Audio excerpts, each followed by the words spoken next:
Assalamualaikum warahmatullahi wabarakatuh. Hari ni kita makan pecal. Ini dia. Pecal kita makan.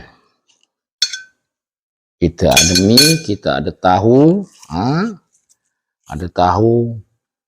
Kita ada timun. Ini kita ada kangkung. Kita ada tomat. Mari kita siram dia. Kita mandikan dia dengan kuah ni. Bismillah. Ini dia. Dari tampilan dia dah nampak dah.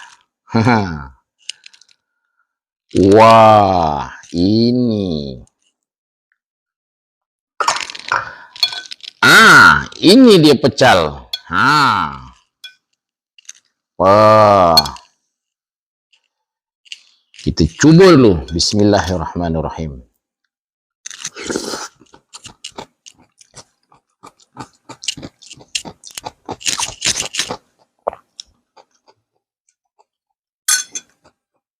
Alamak Jang, sedap ni. Mari kita makan. Nyam nyam nyam nyam nyam nyam nyam nyam nyam.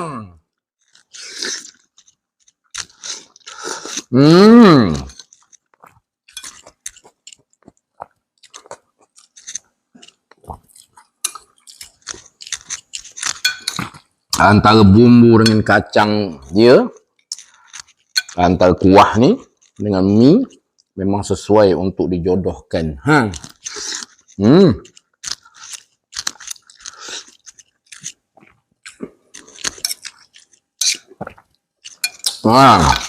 Antara tahu dan kangkung macam pinang dibelah-belah.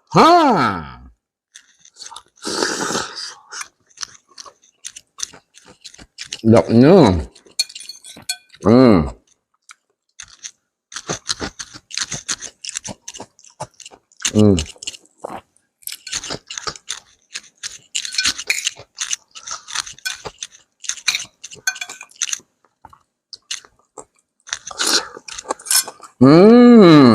Sedap.